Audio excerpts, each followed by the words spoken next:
Hey guys, welcome back to my channel कारिस अकीदी। इस वीडियो के अंदर हम बात करेंगे JNU MSc life science 2020 paper solution.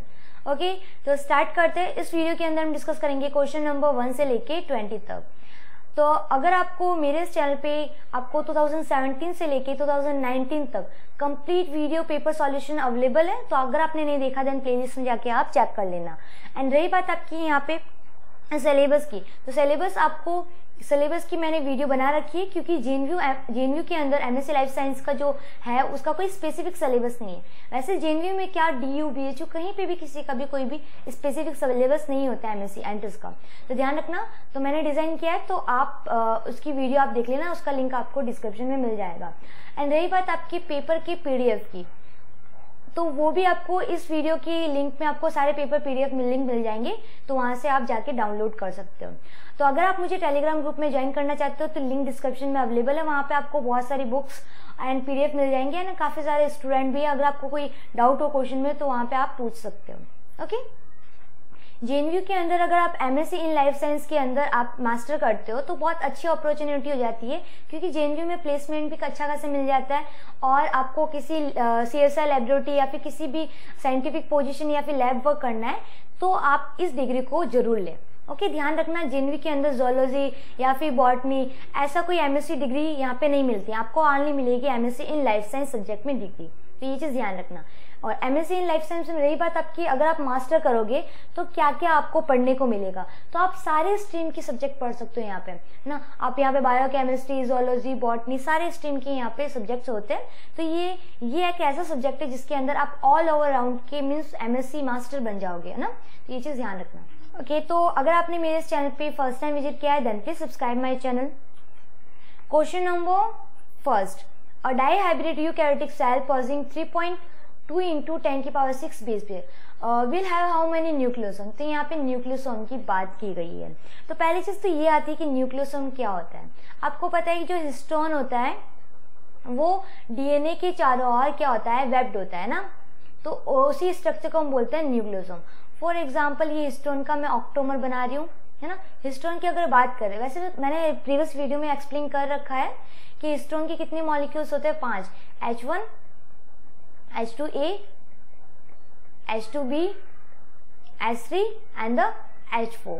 तो ये जो 4 मॉलिक्यूल्स होते हैं वो आपका हिस्टोन ऑक्टोमर बनाते हैं। इसकी 2 यूनिट मीन्स इंटू 2 कर दो, तो यहाँ पे ऐसे ऑक्टोमर बनता है, H2A, H2B, H3 and the H4।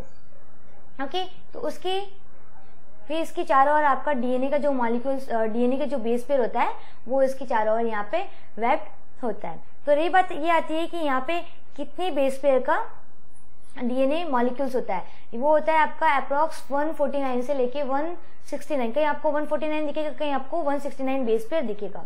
Okay, फिर आपका मान लो कि ये तो फर्स्ट आपका है, ये इस स्ट्रक्चर को हम बोलते हैं न्यूक्लियोसोम। तो ये चीज आप ध्यान रखना, इसके बारे में डिटेल देख लेना, क्योंकि इसमें काफी ज्यादा क्वेश्चंस पूछे जाते हैं। तो एक न्यूक्लियोसोम ये रहा, फिर दूसरा न्यूक्लियोसोम ऐसे ऐड होगा तो ऐसे डीएनए वेब्ड होगा उसके चारों ओर, तो ये आगे ऐसे करके आगे आगे स्ट्रक्चर बनता रहेगा। तो यहाँ पे ये जो दिख रहा है ना एक्स्ट्रा, ये दिख रहा है आपको, यहाँ पे जो H1 है, ये बचा ना H1, ये कहाँ पे होता है, ये यहाँ पे होता है, यहाँ पे होता है, दो न्यूक्लियोसोम को बीच में ज्वाइन करके रखता है। फिर यहाँ पे और डीएनए की एक्स्ट्रा बेस पेयर आ जाती है, तो यहाँ से लेके यहाँ तक की अगर मैं बेस पेयर काउंट करूँ तो वो हो जाता है आपका 200 बेस पेयर। ओके, तो इस क्वेश्चन को अगर हम 149 बेस पेयर से सॉल्व करेंगे तो इनमें से आपका कोई भी आंसर नहीं आएगा।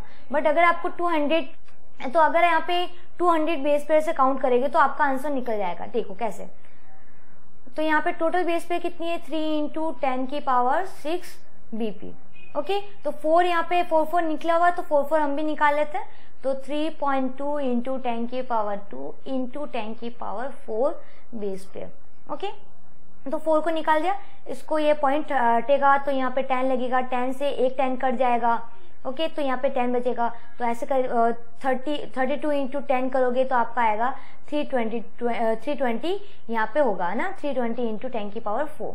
अब यहाँ पे टोटल इतने बेस पेयर है, तो हमें क्या करना है, हमें पता है कि एक डीएनए बेस, एक न्यूक्लियोसोम के अंदर 200 बेस पेयर होते हैं। तो टोटल बेस पे यहाँ पे टोटल कितने न्यूक्लियोसोम, तो अपन कर लो इससे क्या करो, इसको डिवाइड कर लो।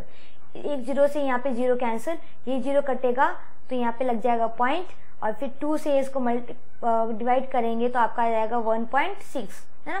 तो आपका जो आंसर आएगा 1.6 इंटू 10⁴ बेस पेयर। तो कहाँ पे दे रखा है 1.3, that is the option number B. Option number B होगा आपका यहाँ पे करेक्ट। बहुत सिंपल सा क्वेश्चन था। ध्यान रखना न्यूक्लियोसोम को थोड़ा डीप नॉलेज लेना। ये जो सारा बताया ना, ये इसको न्यूक्लियोसोम बोलते हैं, इसकी यूनिट की होती है, ये सारे बहुत ऑलरेडी पूछा गया है। ये जो आप ये 5 मॉलिक्यूल्स तो रट ही लेना, क्योंकि कहीं पे आपको इंटू 2 करके आएगा, तो कहीं पे आपको ये पूछा जाएगा कितने मॉलिक्यूल्स होते हैं। तो यहाँ पे टोटल कितने मॉलिक्यूल हुए हैं, यहाँ पे टोटल 8 मॉलिक्यूल्स होते हैं न्यूक्लियोसोम के अंदर। तो ये चीज ध्यान रखना। Question number next, haemoglobin bind to oxygen molecules via एड्स। तो हीमोग्लोबिन ये आपका जो है ना ऑक्सीजन डिसोसिएट, ये जो ऑक्सीजन डिसोसिएट का, इसके बारे में काफी ज्यादा क्वेश्चंस यहाँ पे पहले से पूछे गए थे, है ना। तो ये चीज ध्यान रखना। तो यहाँ पे हीमोग्लोबिन की अगर बात करें, तो अगर आप यहाँ हीमोग्लोबिन की नॉर्मल बात करें तो आपको पता है कि हीमोग्लोबिन के ऊपर यहाँ पे 8 ऑक्सीजन की मॉलिक्यूल्स बाइंड होते हैं ना। अगर O की बात करें तो 8 होते हैं, अगर O2 की बात करें तो 4 होते हैं। तो ऑक्सीजन की मॉलिक्यूल्स 4 होते हैं, तो O2 यहाँ पे ऐसे बाइंड होते हैं। ओके, तो ये चीज ध्यान रखना। तो यहाँ पे क्या होता है कि ऑक्सीजन डिसोसिएट जो कर्व है उसके बारे में काफी ज्यादा पूछा जाता है। हीमोग्लोबिन और मायोग्लोबिन के कर्व के बारे में पूछा जाता है। पॉजिटिव मीन्स आपका लेफ्ट राइट मूव कर रहा है या फिर राइट साइड मूव कर रहा है, उसके बारे में पूछा जाता है। और ये भी पूछा जाता है कि हीमोग्लोबिन के अंदर जो स्ट्रक्चर होता है, काफी क्वेश्चंस आ रखा है, ये स्ट्रक्चर तो रट्टा मार लेना। तो ध्यान रखना इसकी जो बीच में क्या होता है, Fe2+ का होता है, दैट इज द फेरस, है ना, Fe2+ का होता है।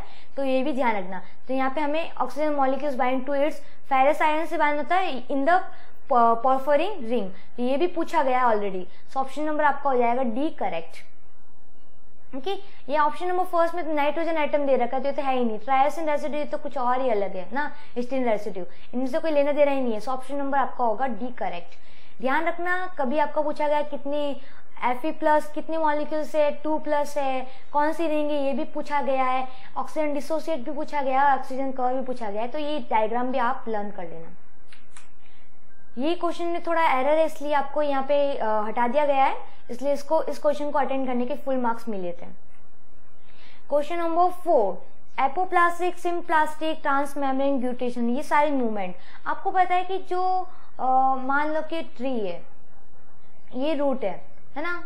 तो रूट से जब कोई वाटर या फिर न्यूट्रिएंट का ट्रांसपोर्ट होता है तो एक पर्टिकुलर पाथवे के थ्रू होता है। तो जो मूवमेंट होता है वो होता है आपका एपोप्लास्टिक, सिम्प्लास्टिक मूवमेंट के थ्रू यहाँ पे ट्रांसफर होता है।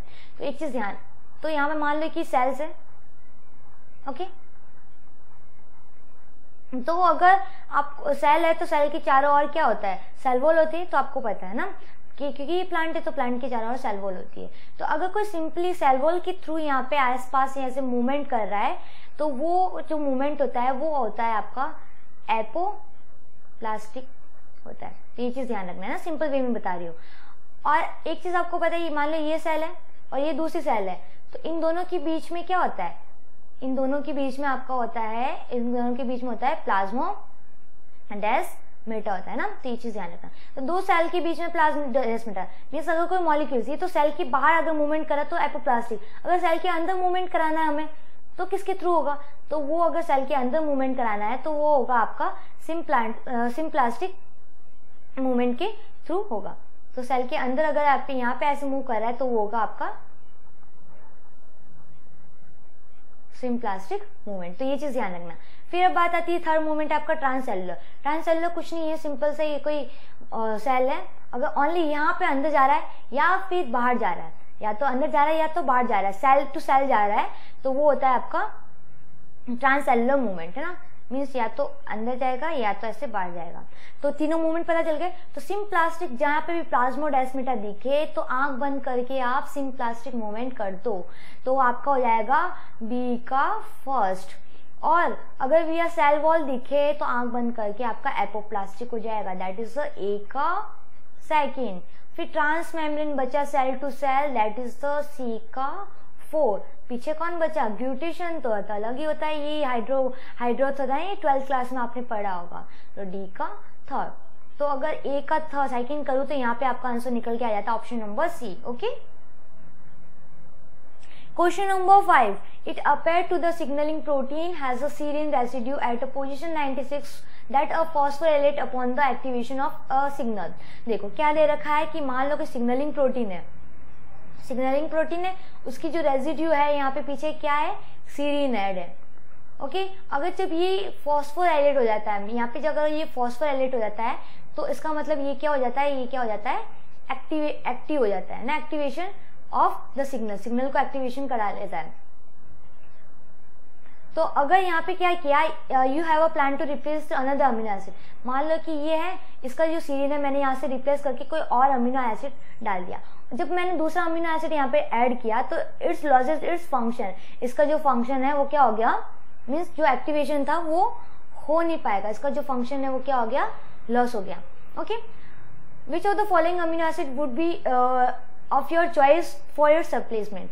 तो यहाँ पे ये चीज है कि कौन सा अमीनो एसिड है जिसकी फॉस्फोराइलेशन से वो एक्टिव नहीं होता है, दैट इज द एलिनिन, है ना। बाकी सारे ये थियोनिन तो होगा, ग्लाइसिन भी होगा एंड द एस्पार्टिक होगा, बट एलिनिन आपका नहीं होता है। तो नहीं होता है मीन्स यहाँ पे लॉस ऑफ फंक्शन इसका होता है, सो ऑप्शन नंबर आपका होगा बी करेक्ट।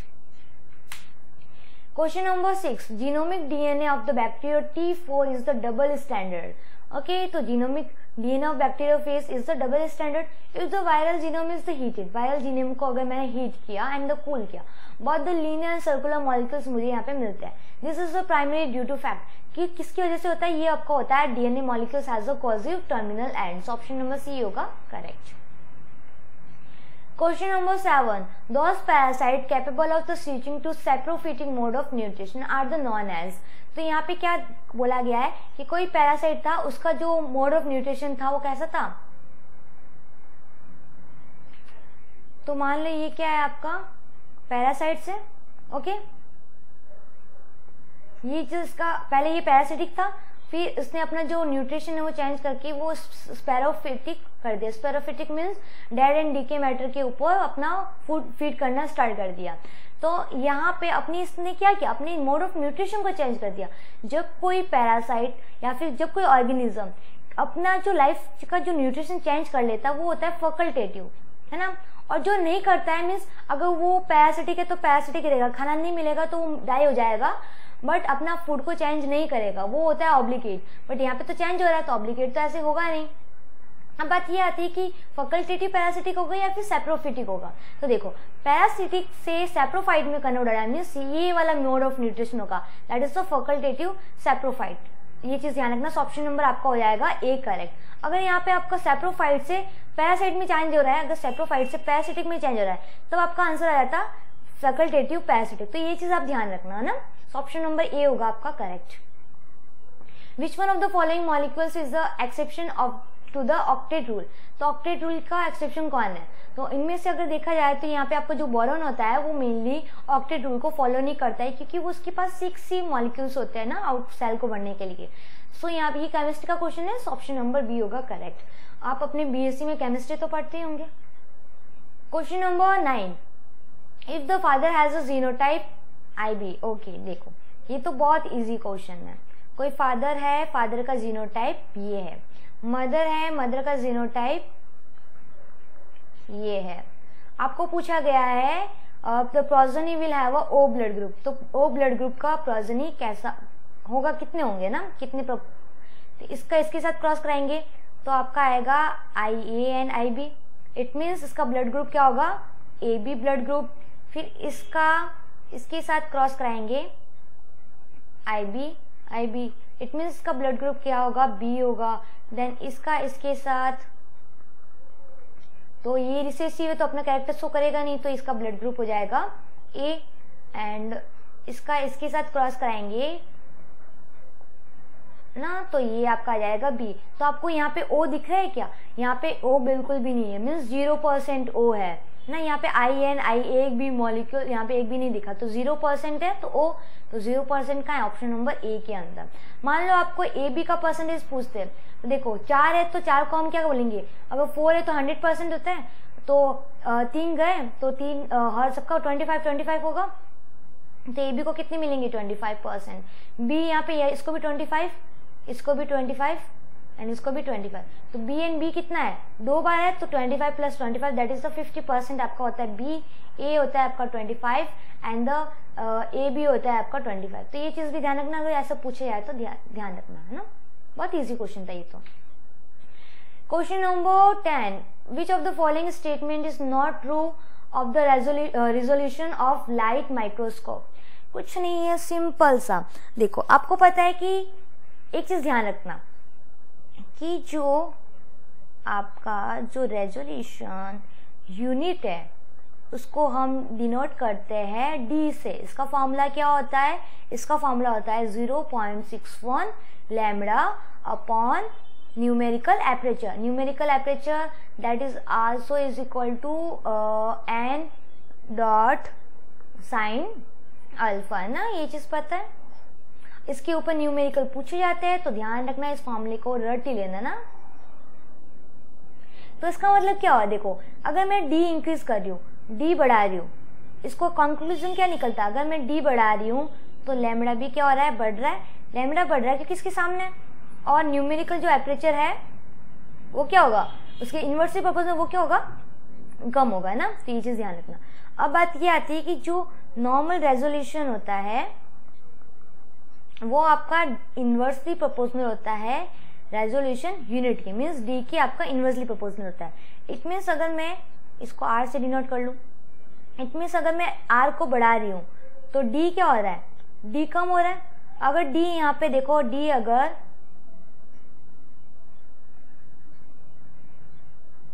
डी यहाँ पे अगर कम हो रहा है तो श्योर सी बात है लैम्बडा भी कम हो जाएगा, और डी अगर कम हो रहा है तो ये जो लैम्बडा भी ये भी कम हो जाएगा। ये कम होगा तो न्यूमेरिकल एपरेचर क्या हो जाएगा, आपका बढ़ जाएगा। तो ये तो ही सारी बात ना।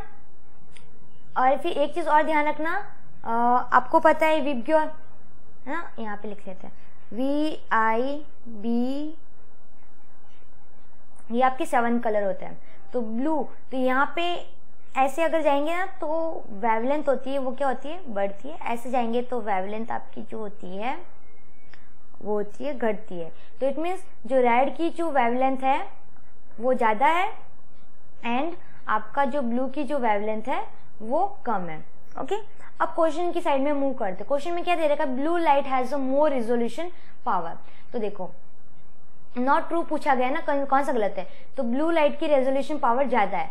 तो ब्लू लाइट की जो वेवलेंथ है वो आपकी क्या है, कम है, वेवलेंथ कम है। यहाँ पे देखा ब्लू लाइट की वेवलेंथ कम है रेड के कंपेयर में, क्योंकि रेड को, और रेड की जो वेवलेंथ है वो ज्यादा है। तो अगर वेवलेंथ कम है तो श्योर सी बात है रेजोल्यूशन उसकी क्या होगी, ज्यादा होगी। इट मीन्स ब्लू की जो रेजोल्यूशन है आर क्या होगी, ज्यादा होगी। तो क्वेश्चन में ये तो दे रखा है, क्वेश्चन में दे रखा है आपका B blue light has a more resolution. तो मोर रेजोल्यूशन है क्योंकि इसकी वेवलेंथ कम है, तो ये तो एकदम सही है।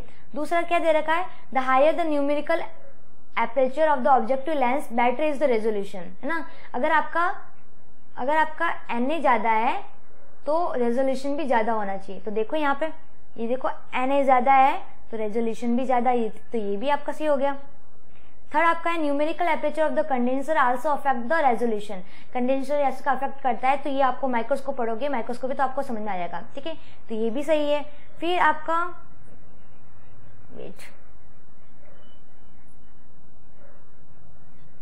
फिर अगर आपका 4 क्या दे रखा है, the lens of the working in air can be numerical aperture greater than 1.0। ये गलत है, क्यों, क्योंकि जो एयर एंड वैक्यूम के अंदर जो आपका जो न्यूमेरिकल एपरेचर होता है वो होता है आपका 1, है ना, एक से ज्यादा नहीं होता। यहाँ पे ग्रेटर देन 1 है। ग्रेटर देन 1 तो आपका ग्लास मीडियम, डेंसर मीडियम है ना, ऑयल मीडियम, ऑयल का आ जाता है, तो ये तो नहीं होगा ना। सो ये आपका ये हो जाएगा इनकरेक्ट। तो क्वेश्चन में ये तो पूछा गया not true, option number D होगा आपका करेक्ट। क्वेश्चन नंबर 11 क्या दे रखा है, given below the two statement, 2 statement दे रखे हैं, एक क्वेश्चन दे रखा है, दूसरा उसका आंसर है या नहीं आपको बताना है। The DNA vaccine utilize plasmid DNA encoding antigen protein. तो डीएनए वैक्सीन कोई ले रहा है, ओके, तो डीएनए वैक्सीन ले रहा है, तो उसके जो plasmid DNA encoding antigenic protein, तो उसके अंदर क्या है, antigenic protein that are injected directly into the muscles. ये किसके अंदर इंजेक्ट कर रहा है, मसल्स के अंदर। तो कुल मिला के यहाँ पे एंटीजेनिक प्रोटीन आ रहा है, तो एंटीजेनिक प्रोटीन आ रहा है तो मसल्स के अंदर क्या होगी, आपकी डेंड्रिटिक सेल होगी। डेंड्रिटिक सेल आपकी बहुत अच्छी, आपका बोलते हैं ना एंटीजन प्रेजेंटिंग सेल है। तो आंसर देखते हैं, the DNA is take up by dendritic cell. DNA किसके थ्रू टेकअप होगा, डेंड्रिटिक सेल ले लेगा, and able to induce both cell media in the humoral response. ये आपके दोनों रिस्पॉन्स को इंड्यूस करेगा, तो ये भी आपका सही है, इसका आंसर ये सही है। इट मीन्स आप ये बोल सकते हैं A and the R the true है, एंड जो आर जो correct explanation of the A, तो आपका ये है ना, ऑप्शन नंबर ए होगा करेक्ट।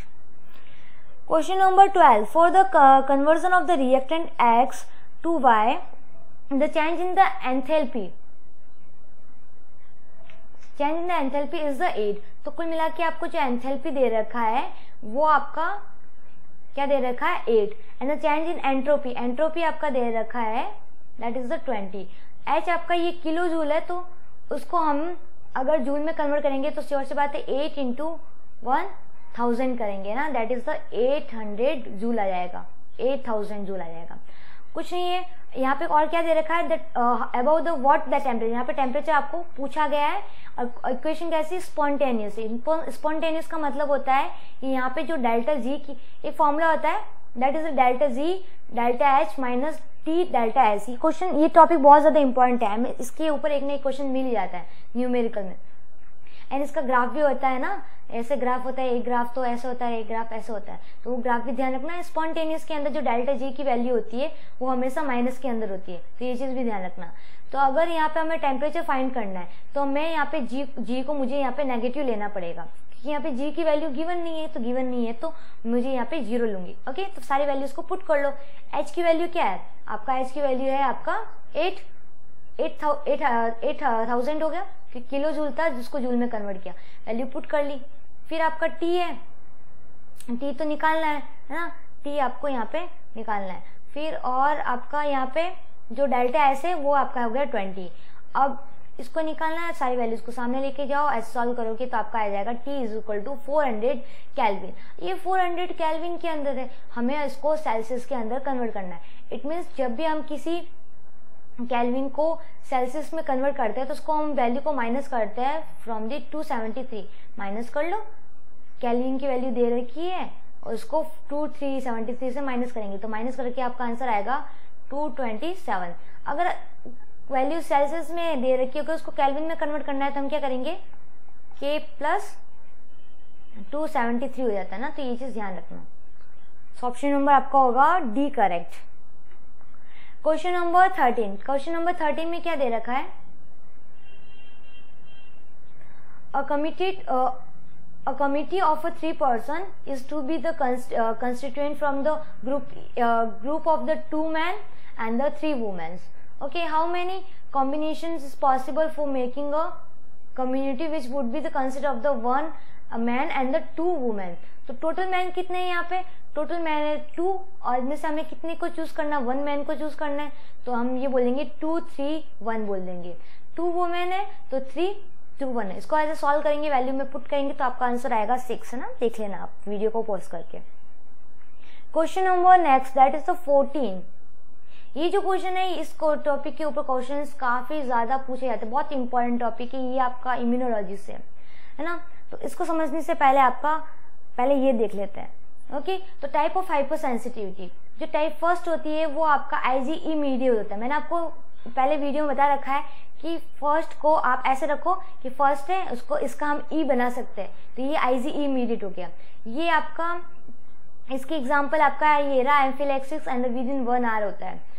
टाइप सेकंड आपका है IgM, इसको मैंने लर्न करने का होता है कि सेकंड है तो सेकंड को हम M बना सकते हैं, तो M के साथ G ऑटोमेटिकली आ जाएगा, तो IgM साइटोटॉक्सिन, ये आपका हीमोलाइटिक एनीमिया हो जाता है, R2D तक रहता है, इसके आर में इसका पता चल जाता है। टाइप थर्ड आपका है इम्यून कॉम्प्लेक्स, या फिर कोई भी आपका B सेल T सेल दे रखा होगा, नहीं, इम्यून कॉम्प्लेक्स मीन्स आपका है एंटीजन एंड एंटीबॉडी कॉम्प्लेक्स की अगर बात की जाती है तो वो आपका आ जाएगा इम्यून कॉम्प्लेक्स। इसका एग्जांपल है आपका सीरम सिकनेस।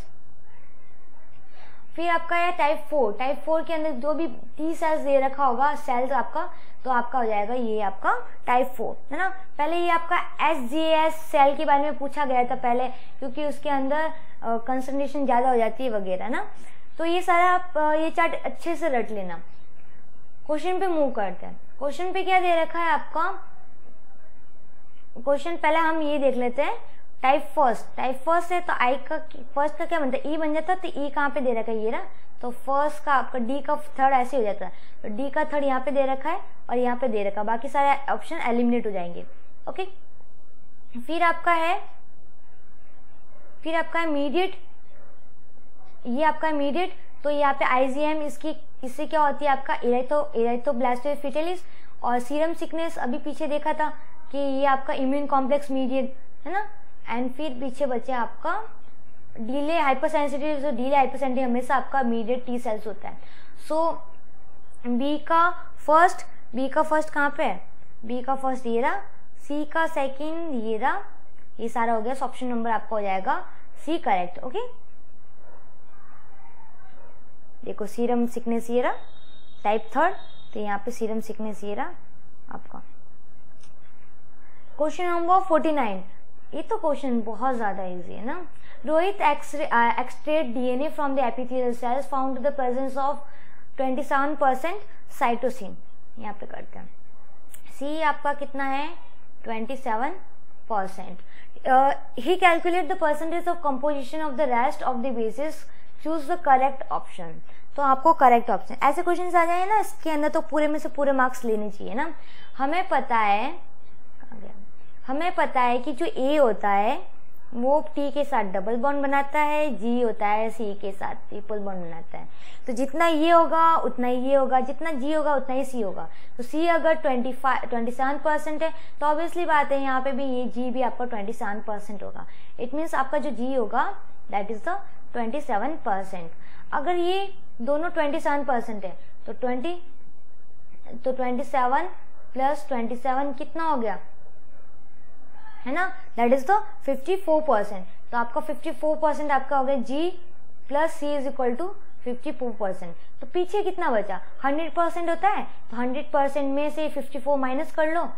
100 में से अगर 54 अगर आप माइनस करते हो तो पीछे आपका बचता है 46। तो ऑब्वियसली बात है कि 46 होगा आपका, जो ए एंड जो टी है वो 46 होगा। तो जितना ए होगा उतना टी होगा। इट मीन्स हमें क्या करना है, इसको डिवाइड बाय 2 कर लो। 2 करोगे तो आपका आ जाएगा 23 ना। तो आपका इसका मतलब है कि ए आपका होता है 23 एंड टी आपका होगा 23। देख लो ये ऑप्शन कहाँ मैच कर रहा है। ऑप्शन नंबर डी के अंदर रखा ए 23, सी 27, टी आपका 23 and G is the 27। Option number D होगा करेक्ट। ये क्वेश्चन बहुत ज्यादा इजी है, बहुत सिंपल है। ऐसे क्वेश्चंस काफी पूछे जाते हैं एंड इस क्वेश्चन में ऐसे आपका 1 मार्क्स आपको 100% मिल जाता है ना, तो ध्यान रखना। Question number 16, match the disease respective. कुछ नहीं है, सिंपल सा, मलेरिया पता ही है प्रोटोजोआ से होता है। तो अगर बी का क्या है आपका फर्स्ट है, तो बी का फर्स्ट एक तो यहाँ दे रखा है, एक यहाँ रखा है, मीन्स यहाँ पे ये और ये तो एलिमिनेट हो गया। अब यहाँ पे आपका है acquired immunodeficiency syndrome, that is the AIDS. AIDS sure सी बात है वायरस होती है, या तो ये होगा या तो ये होगा। अब कौन सा वायरस है ना, रेट्रोवायरस है या फिर राइनो वायरस है। तो इसके लिए हमें क्या करना पड़ेगा, तो देखो ये तो ऐसे इन दोनों में से कोई एक होगा, तो श्योर सी बात है ए का हमें या तो 4 मिलेगा या 3rd मिलेगा। तो 3rd तो हो नहीं सकता, श्योर सी बात है 4th मिलेगा। सो ऐसे करके आप आंसर निकाल सकते हो, that is option number 3rd, है ना। अगर आपको नहीं भी पता है तो आप ऐसे पता लगा सकते हो कि ऑप्शन नंबर आपका जो सी होगा वो करेक्ट होगा। बाकी हमें पता ही है न्यूमोनिया होता है, बैक्टीरिया के भी होता है। अभी तो कोरोना वायरस, उससे भी न्यूमोनिया की कंडीशन मिल जाती है क्योंकि लीवर के अंदर लिक्विड फ्लूइड का एक्यूमुलेशन हो जाता है ना लंग्स के अंदर। ये इसका ये रहा मलेरिया का प्रोटोजोआ, देन कॉमन कोल्ड का राइनो वायरस। ऑप्शन नंबर आपका हो जाएगा C correct. Okay, question number 17, in monoclonal antibody production. ये क्वेश्चन तो बहुत ज्यादा पूछा जाता है ना कि मोनोक्लोनल एंटीबॉडी में क्या क्या किसका फ्यूजन होता है, कौन सी सेल का फ्यूजन होता है एक्सेट्रा। तो वो चीज भी आप ध्यान रखना। तो यहाँ पे आपका जो हेट मीडियम इज 2, तो जो रोल है ना अमीनोप्टेरिन का, इसका रोल क्या है हेट मीडियम के अंदर? माइलोमा सेल का फ्यूजन तो होता ही नहीं है ना। आपका जो लिम्फोसाइट और माइलोमा सेल का फ्यूजन होता है तो ये तो होगा ही नहीं। साल्वेज पाथवे को तो न्यूक्लियोटाइड का सिक्रेशन कैसे करेगा? ये तो होगा ही नहीं। Fusion of plasma cell and myelosome, ये तो होगा ही नहीं। फिर बचा आपका सी ऑप्शन है ना, that is a block de novo pathway, that is correct answer. ये डी नेवो पाथवे को ब्लॉक करता है। ओके, सो ऑप्शन नंबर आपका होगा सी करेक्ट। इस क्वेश्चन के ऊपर, इस टॉपिक के ऊपर डीप नॉलेज लेना, अच्छे से पढ़ना, क्यूबेस से पढ़ लेना, इस पे एक क्वेश्चन तो मिल ही जाता है, कोई भी एंट्रेंस एग्जाम दो आप। Question number 18, the neck vertebra in bird are. तो जो नेक वर्टिब्रा होता है अप्रॉक्स बोला जाता है कि 13 से लेके 27 के अप्रॉक्स ऐसा कुछ होता है। मीन्स वेरिएबल नंबर, फिक्स तो है नहीं, सो फिक्स नंबर का होगा नहीं, तो ए होगा नहीं, तो ए ऐसा होगा नहीं, तो ए का आपका सी भी आपका चूज कर नहीं सकते, ए भी होगा नहीं। पीछे बचा बी एंड डी, तो बी के साथ बी हो सकता है, ए होगा नहीं। ये इसका डी है तो डी देखो मेम्ब्रेनस, और क्या मेम्ब्रेनस तो होता ही नहीं है, तो ये भी होगा नहीं। सो ओवरऑल आपका आंसर जो बचा ऑप्शन नंबर डी है ना, ऑप्शन नंबर डी होगा करेक्ट। तो आप एलिमिनेशन भी कर लिया करो, उससे भी आपका आंसर निकल जाता है। Which of the following 5 major antibodies can activate classical complicate pathway? Activate करना है तो जीएम करता है, that is the good morning है ना, तो GM, IgG and IgM. Good morning से याद रखना, जीएम से याद रखना। तो वो आपका क्लासिकल कॉम्प्लीमेंट्री पाथ है, उसमें सबसे ज्यादा जो होता है ना, सबसे पहले ये आपका आईजीएम होता है, तो आईजीएम तो हो ही जाएगा, ऑप्शन नंबर ई तो होगा ही होगा। फिर आपका जी, तो आपका ये डी भी हो जाएगा, ये जी भी हो जाएगा, तो डी ओवरऑल आपका जो ऑप्शन नंबर डी राइट है और ऑप्शन नंबर ई राइट है। ये जो नंबर है ना, ये ऐसे कंफ्यूज कर लेते हैं, तो आपको डी एंड ई देखना है, तो डी एंड ई ये रहा, ऑप्शन नंबर सी के अंदर, तो ऑप्शन नंबर सी होगा करेक्ट। ध्यान रखना, ऐसे क्वेश्चंस को बहुत ध्यान से देखना चाहिए, नॉट पी बहुत अच्छे से पढ़ना चाहिए, और ये जो है ना ऐसे कंफ्यूज क्रिएट कर लेते, तो ऑप्शन नंबर सी होगा correct. Question number 20 and the last question, which one of the following compound does not contain a triploid bond? कितना सिंपल क्वेश्चन है। तो इस क्वेश्चन को, तो सबसे पहला आपका आता है दैट इज द एसिटोनाइट्राइट। एसिटोनाइट्राइट का अगर मैं स्ट्रक्चर बनाऊं तो आपका कुछ इस टाइप का बनता है ना, तो यहाँ पे ट्रिपल बॉन्ड आ रहा है, तो ये तो नहीं होगा। अगर नाइट्रोजन का बनाऊं तो श्योर से बात है नाइट्रोजन, यहाँ पे N2 की बात हो रही है, ओनली नाइट्रोजन की बात हो नहीं रही है। N2 का स्ट्रक्चर सबको पता है, ये बहुत सिंपल सा है, तो ये भी नहीं होगा क्योंकि यहाँ पे ट्रिपल बॉन्ड आ रहा है। फिर कार्बन मोनोऑक्साइड का अगर मैं स्ट्रक्चर बनाऊं तो यहाँ पे भी आपका ट्रिपल बॉन्ड आ जाता है, तो ये भी नहीं होगा है ना। फिर आपका है ओजोन, तो ओजोन का अगर मैं स्ट्रक्चर बनाऊं तो ओजोन का स्ट्रक्चर आपका ऐसा होता है, तो ओजोन का स्ट्रक्चर कुछ इस टाइप का होता है, तो ओजोन आपका ये हो गया आपका आंसर। ऑप्शन नंबर आपका हो जाएगा डी करेक्ट। ओके, सो इस वीडियो के अंदर हमने सारे के सारे पेपर, ये जो है 1001 से लेके अपने क्वेश्चन नंबर 1 से लेके 20 तक है ना, सारे क्वेश्चन को सॉल्व कर लिए। नेक्स्ट वीडियो के अंदर हम नेक्स्ट 20 क्वेश्चंस को सॉल्व करेंगे। अगर पेपर सॉल्यूशन पसंद आए तो वीडियो को लाइक करना, चैनल को सब्सक्राइब करना। ध्यान रखना टेलीग्राम ग्रुप को ज्वाइन कर लो, बहुत ज्यादा आपको हेल्प मिलेगी, वहाँ पर आपको स्टडी मटेरियल एक्सेट्रा मिल जाएंगे। पेपर पीडीएफ लिंक के डिस्क्रिप्शन में अवेलेबल है। अगर वीडियो पसंद आई, यहाँ पे मेरे इस चैनल पे आपको DU BHU सबके पेपर सॉल्यूशन अवेलेबल है, तो वो भी आप देख सकते हो है ना। So thank you guys for watching my video. अगर आपने फर्स्ट टाइम विजिट किया है then please subscribe my channel. Okay, bye bye, take